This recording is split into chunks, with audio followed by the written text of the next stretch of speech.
वो तो क्या बताऊँ मैं अब, माँ बाप को कैसे लगता होगा कुछ नहीं बोल सकते हम।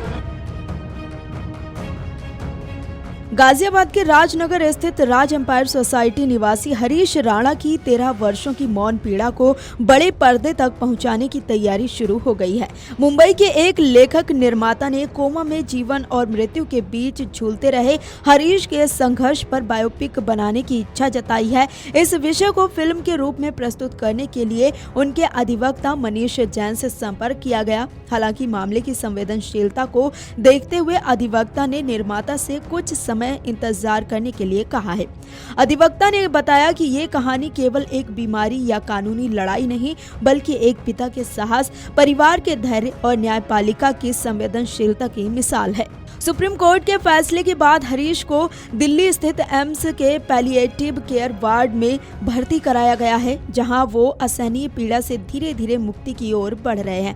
हरीश के पिता अशोक राणा की ओर से लिया गया अंगदान का निर्णय समाज के लिए प्रेरणा बनकर उभरा है। 13 वर्षों तक बेटे को इस स्थिति में देखना परिवार के लिए बेहद कठिन रहा। इच्छा मृत्यु की प्रक्रिया के तहत एम्स में भर्ती गाजियाबाद निवासी हरीश राणा को बुधवार को वेंटिलेटर और अन्य गहन जीवन रक्षक उपचार से हटाकर सामान्य बेड पर शिफ्ट किया गया है। अस्पताल सूत्रों के अनुसार उनकी स्थिति फिलहाल स्थिर बताई जा रही है। सूत्रों ने बताया कि पिछले दिनों उनकी पानी की आपूर्ति पूरी तरह बंद कर दी गई थी और फीडिंग ट्यूब पर कैप लगा दिया गया था। हालांकि उसे अभी शरीर से हटाया नहीं गया है। अस्पताल सूत्रों के अनुसार चरणबद्ध तरीके से उनकी जीवन रक्षक उपचार प्रणाली को बंद किया जा रहा है। पेट में लगी कृत्रिम पोषण ट्यूब को बंद कर दिया गया है, लेकिन जरूरी दवाइयां दी जा रही हैं। सुप्रीम कोर्ट के निर्देश के बाद हरीश के मेडिकल बोर्ड का विस्तार किया गया है। पहले से 5 सदस्यों वाला बोर्ड 10 का हो गया है। जुलाई 2010 में हरीश ने चंडीगढ़ यूनिवर्सिटी में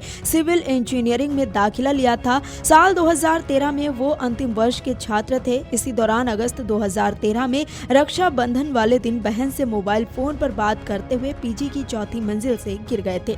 गंभीर रूप से घायल हरीश को तुरंत पीजीआई चंडीगढ़ में भर्ती कराया गया। बाद में दिसंबर 2013 में उन्हें दिल्ली के एलएनजेपी अस्पताल में भर्ती कराया गया, जहां डॉक्टरों ने बताया कि वो क्वाड्रिप्लेजिया से ग्रसित हैं।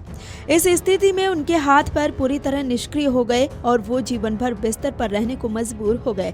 हरीश के असहनीय दर्द और शारीरिक अक्षमता के कारण माता पिता ने दिल्ली हाई कोर्ट में इच्छा मृत्यु की अपील की, जिसे 8 जुलाई 2025 को हाई कोर्ट ने खारिज कर दिया। इसके बाद परिवार ने सुप्रीम कोर्ट में याचिका दायर की।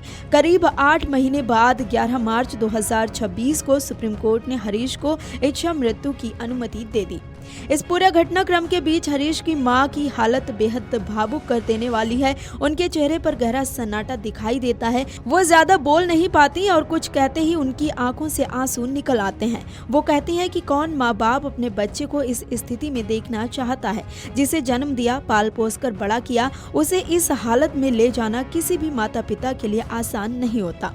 हरीश की मां निर्मला देवी बताती हैं कि इन 13 सालों में उनका पूरा जीवन बेटे की देखभाल में ही बीत गया। वो कहती हैं कि जब भी वो सुबह शाम हरीश की मालिश करती थी तो उन्हें घर की छोटी बड़ी बातें सुनाती थी।